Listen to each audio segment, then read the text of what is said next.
Kimono has been a traditional Japanese piece of clothing since around the 8th century.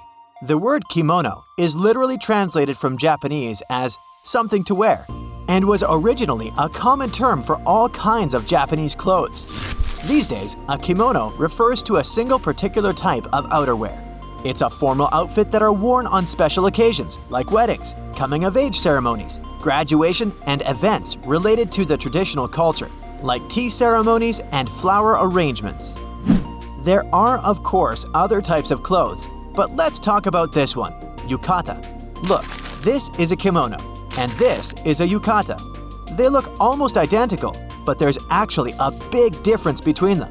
The word yukata can be translated from Japanese as bathing clothes. Traditionally, a yukata was a kind of kimono worn for bathing. Later, it lost its initial purpose and is now a light outfit that the Japanese may wear in summer. So, just to make it clear, these days, kimono refers to a particular formal clothing for official occasions, and a yukata is worn at summer events and never on formal occasions. So that's the first difference. The second difference is the material both are made from. Kimonos can be made from polyester, wool, linen, and silk. Silk kimonos are the most expensive ones. Yukata is summer clothes, so they're made of light material, mostly from cotton. A yukata is about 10 times cheaper than a kimono. Another difference, kimonos are very hard to put on and dressing up requires practice or assistance.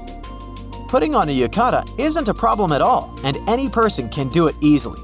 Of course, these are not the only two types of clothes. There are way more of them, all of which are worn on different occasions or by different groups of people. There are different kimonos for men and women, and also for different ages. There are even different clothes for single and married women. This way, one can tell if a woman is married just by looking at what she's wearing. So, I told you that a kimono can be 10 times more expensive than a yukata. Yes, a good kimono can cost up to $10,000 on average, and even more than that. So why are they so expensive? Well, first off, those expensive ones are made entirely of silk. Around 40 feet of silk is needed to make one, so that's a lot of expensive fabric to start with. Next, they're handmade and they can take months to finish. Just for you to understand, I'll walk you through all these steps. So, kimono artisans start by drawing a sketch of a kimono's design. First, they do it in low scale, and then in the actual size. A rough draft takes 1 full day to complete. But a rough draft is fine to see if the design is good and fix something, but isn't good to proceed. So as soon as the design is finalized, it has to be redrawn nicely, and this takes up to 10 days. Why so long? See for yourself. It's this detailed. The next step is called drafting. The design gets transferred to the silk, and it takes another 2 weeks to complete. The paint that is used right now won't even stay on the finished kimono. It's important in the process of creating the kimono because it'll be a guide for other painters. But later, it'll be washed off. After that, artisans trace the design with a glue-like paste. Later, when the silk is painted, this glue will separate the colors, not allowing them to mix and mess up the design. There's also a second purpose. The fabric under the glue will not be dyed, and so there will be this nice white outline where needed. So throw in another week for this. When it's done, a kimono is sewn together out of several pieces of fabric later. At this point of the process, it's still in pieces.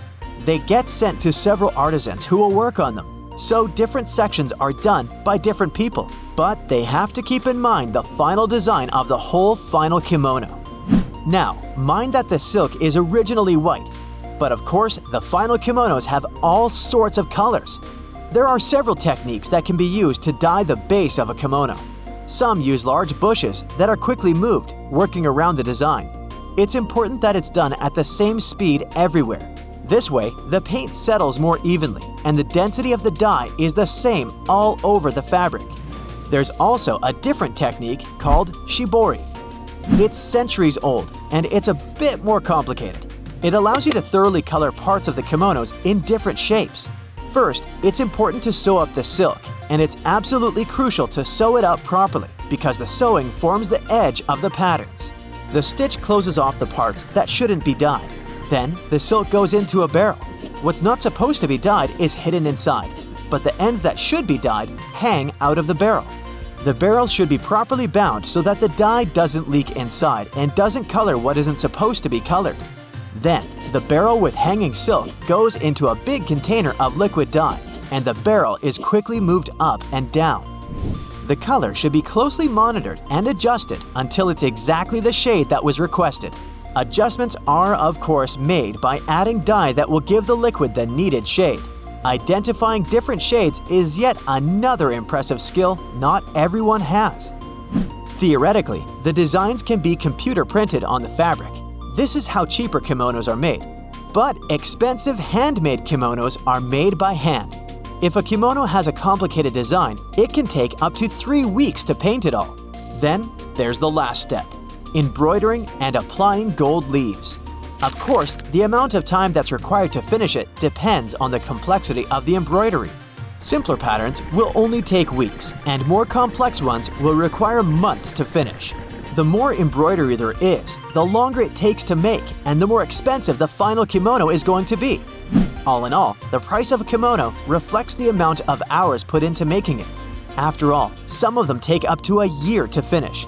Around 20 people are involved in making that piece of art, and all of them should be paid for their long hours, so their prices skyrocket. Of course, not everyone has $10,000 to pay for a good quality kimono. The price can be way lower, depending on the quality. But if the kimono is of good quality and is well cared for, it can last for several generations. So it's a perfect heirloom to be passed down, especially if it's decorated with a family crest. There are even specialists who can restore an old family kimono to make it look brand new. These people know how to wash it and restitch it and restore the colors. Kimonos are T-shaped, and all of them made for adults are only available in one size. So, no trouble looking for your size, ever. They're adjusted to the right size when putting it on, by folding it up on the waist. Also, when wrapped around the body, remember that the left side goes on top of the right. It's done the other way around only for the funerals, so don't make this mistake. The designs and colors of kimonos have a meaning and tell a story. There are patterns that represent different seasons. For example, pine and bamboo branches for winter. Cherry blossoms, plum flowers, and peacocks represent spring. Lilies are for summers, and grapes and maple leaves represent fall. The colors are important too. Blue represents sky and ocean. Red wards off evil spirits. Purple is for nobility, and pink represents youth. But all that is typical for women's kimonos. Kimonos for men have simpler colors. They're usually dark and don't have any fancy patterns. That's it for today. So hey, if you pacified your curiosity, then give the video a like and share it with your friends. Or if you want more, just click on these videos and stay on the bright side.